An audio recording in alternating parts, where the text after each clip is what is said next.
This section focuses on resumes and how clients can effectively market themselves. We'll explore how a strong resume highlights transferable skills, experience, and qualifications to demonstrate fit for the target role.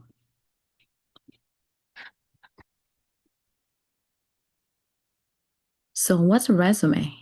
A resume is essentially a summary of a person's skills, experiences, and accomplishments that can be compared directly to the qualifications required for the job they're applying for. It is important to remember that hiring managers usually spend only about 30 to 60 seconds reviewing each resume. Because of that, the goal is not to include everything someone has ever done, but to clearly and concisely show how they're a good fit for the role. A strong resume makes those connections quickly and clearly. Now let's talk about resume formats and best practices. First, always keep it short. A strong resume uses space well and is easy to scan. White space, clear headings, and concise bullet points help hiring managers quickly find what they're looking for. Second, be precise. Encourage clients to use specific, powerful examples that show their skills and effectiveness rather than fake statements. Numbers, outcomes, and clear action verbs make a big difference. Finally, avoid common errors. This includes typos, exaggerations, or listing job duties without explaining the skills behind them. It's also the best to avoid generic objectives, unrelated experience, or using the same resume for every job. Targeted, accurate resumes are far more effective. There are a few different resume formats, but today we'll focus on the two of the most relevant ones, chronological and functional. A chronological resume lists work experience in reverse order, starting with the most recent position. This format works well for clients with a steady work history and clear career progression because it highlights consistency and growth over time. A functional resume focuses more on skills and abilities rather than job titles or dates. This format can be helpful for clients who are changing careers, have gaps in employment, or want to highlight transferable skills over specific job experiences. Choosing the right format depends on the client's background, goals, and the type of job they're applying for. Most employers tend to prefer a chronological resume because it allows them to see how someone's professional experience has developed over time and to easily identify job history and any employment gaps. That said, functional resumes can be a strong option in certain situations. They're often helpful for freelancers or individuals whose transferable skills may not stand out as clearly in a chronological format. Functional resumes can also be useful for people with disabilities who have gaps in their employment history.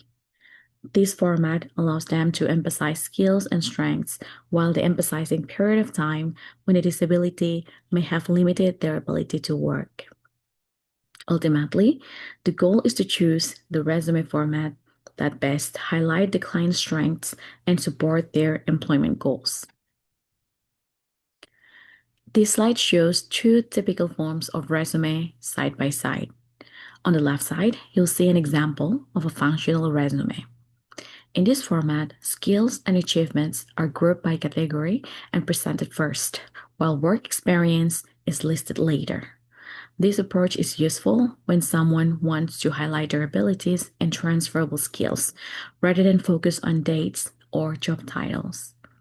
On the right side, you'll see a chronological resume, and here, work experience is listed in reverse chronological order, with the most recent position listed first.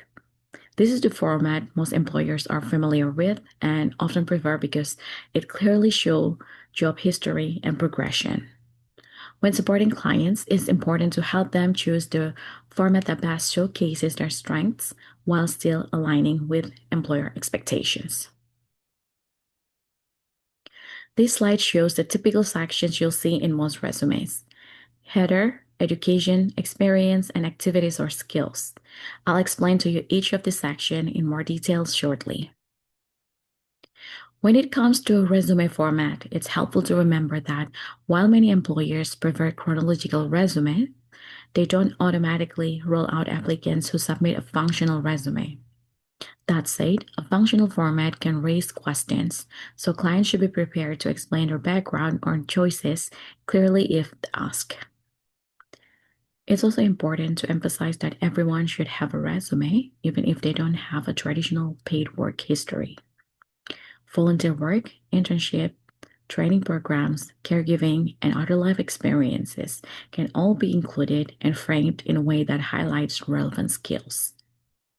The focus should always be on helping clients present their strengths and readiness for work in the clearest way possible. The slides break down the main parts of a resume.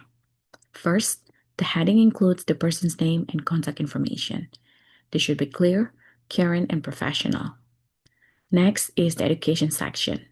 This includes degrees, relevant coursework, training programs, certification, and dates of attendance. For clients who have participated in programs to build work experience or communication skills, those should be also included here. The experience section is usually the longest part of the resume. It uses bullet points to highlight skills, achievements, and responsibilities that demonstrate how the person is a good fit for the job. This can include paid work, part-time jobs, self-employment, projects, or job shadowing experiences. Finally, activities and skills sections are optional, but can be very helpful. These sections can highlight leadership roles, honors or awards, volunteer work, and relevant technical or language skills. Together, these sections help create a clear and well-rounded picture of the client's qualifications. Now we'll look at how to develop skill-based resume and cover letter. The first step is to analyze job listings. This means reviewing postings for the job roles the client is interested in and identifying the key skills employers are looking for. Next is comparison. We compare those job requirements with the client's transferable skills to see where there is a strong match and where there may be gaps. One helpful tool for this process is creating a skills matrix.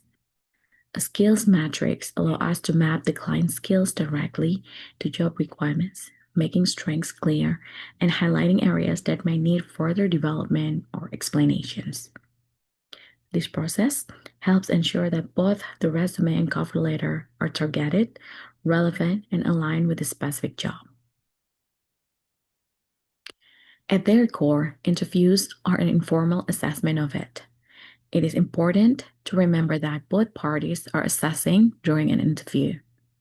From the interviewer's perspectives, the interview is an opportunity to further explain their skills and qualifications, demonstrate their knowledge, and ask questions to learn more about the role, the company, the work environment, and expectations.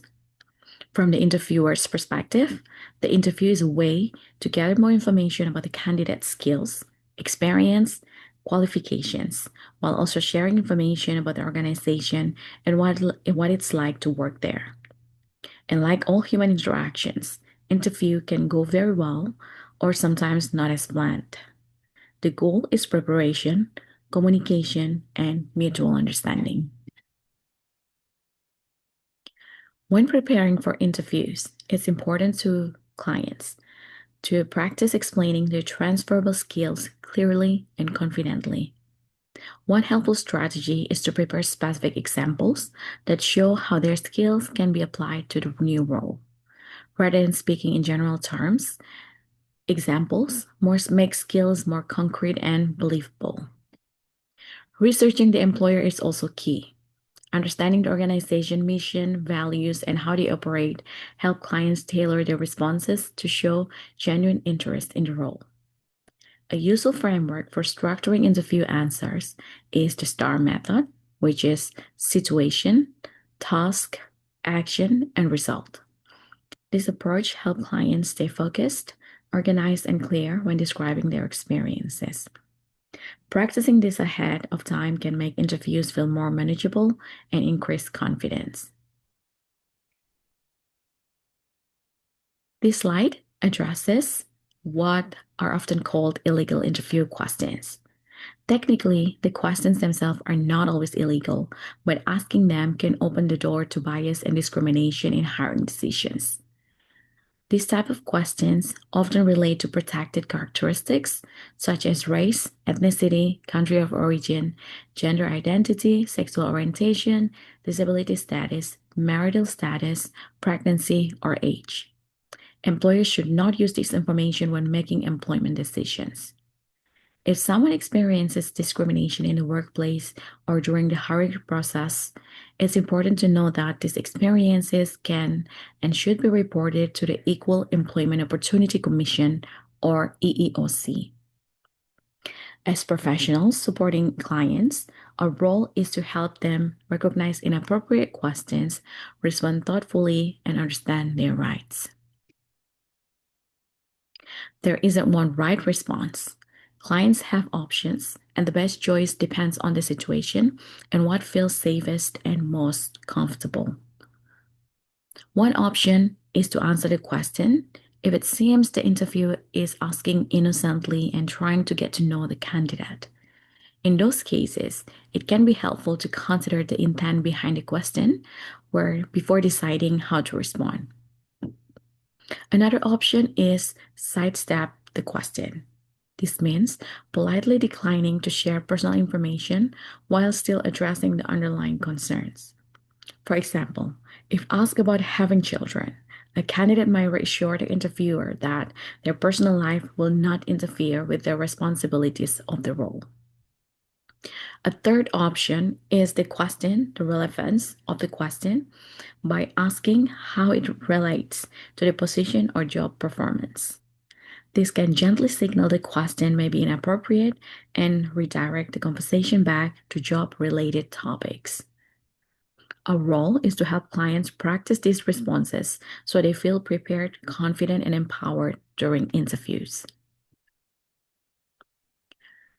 This slide focuses on situations where a question feels clearly discriminatory or harmful.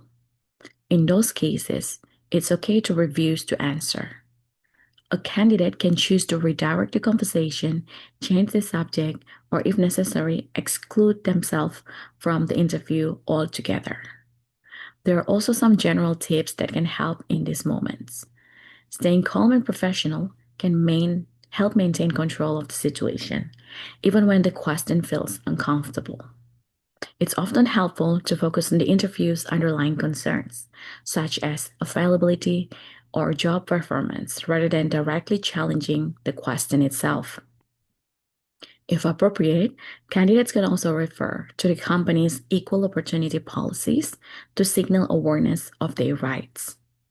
And finally, if someone feels very uncomfortable or believes discrimination has occurred, they can report the incident to the organization's HR department or to the appropriate authorities. The goal is to help clients feel informed, empowered, and supported in protecting their boundaries during the interview process. Now we'll move into a resume and interview skills check-in to see how everyone is feeling about the material so far.